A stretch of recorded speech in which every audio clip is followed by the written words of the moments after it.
미국에서 동물원 우리에 떨어진 어린이를 구하려고 희귀종 고릴라를 사살한 사건에 대한 논란이 갈수록 확산하고 있습니다.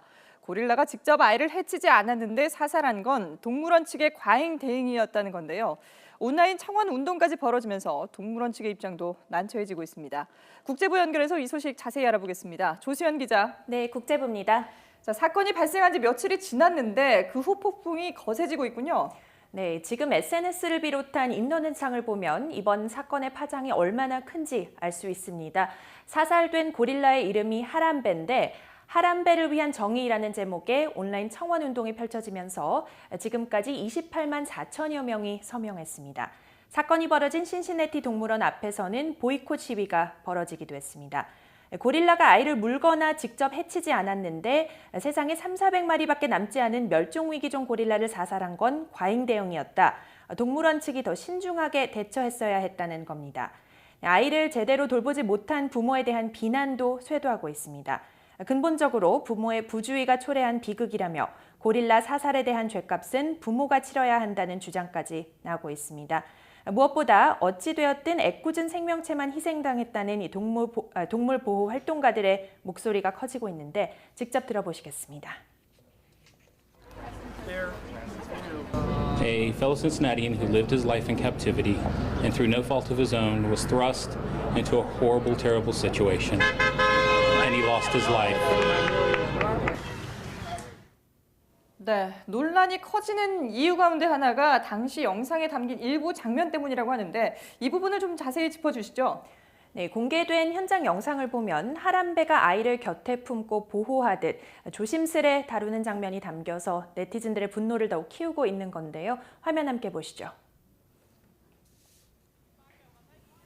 네, 하람베가 우리 안에서 아이와 마주보고 앉아있고 또 호기심에 아이를 살펴보는 듯한 모습이고요. 그 자리에 잠시 뒤에 아이가 일어서는데 아이가 일어섰을 때 바지 뒤를 잡아당겨서 해자 가장자리로 옮겨놓고는 자신의 몸으로 보호하는 듯한 모습도 영상 일부분에 담겨 있습니다. 그리고 다음 장면 보실까요? 지금 이어서 보시는 장면이 고릴라 사살에 이르게 한 문제의 상황인데요. 하람베가 꼬마의 팔을 잡고 거칠게 물속을 끌고 다니고 있죠. 이런 상황이 10분 넘게 이어지면서 아이의 목숨이 위태로워지자 하람베를 사살할 수밖에 없었다는 게 동물원 측의 입장인데요. 당시 상황이 어땠는지 종합해 보니까 주위에 많은 관람객들이 몰리면서 소리를 지르는 등 흥분한 상태여서 하람베에도 적지 않은 스트레스로 작용했을 것이라는 관측입니다. 때문에 동물원 측이 초기에 하람베와 관람객들을 진정시킬 수 있었다면 일이 이렇게까지 커지지는 않았을 것이라는 목소리도 나옵니다.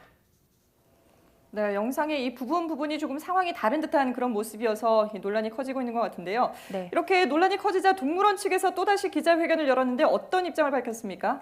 네, 이미 사건 경위와 고릴라를 사살할 수밖에 없었던 이유를 충분히 설명했는데 논란이 더 커지자 동물원 측은 해명 성격의 2차 기자회견을 가졌습니다. 지난 140여 년 동안 이 동물원에서 전례가 없었던 일인 만큼 안타깝고도 힘든 상황이다. 또 이 멸종위기종인 하람베는 동물원 측에도 귀중한 존재였다. 그렇지만 당시 아이의 목숨이 우선이었고 가볍게 내린 판단이 아니었다는 점을 재차 강조했습니다. 아이가 계속 끌려다니면서 콘크리트에 머리를 부딪히고 더 크게 다칠 위험이 있는 상황이었다는 겁니다. 동물원 측은 연이은 입장 표명과 함께 대책을 고심하고 있지만 청원운동에 동물원 앞에서 시위까지 벌어지면서 사태를 진화하는 게 쉽지 않아 보입니다. 지금까지 국제부에서 YTN 조수연입니다.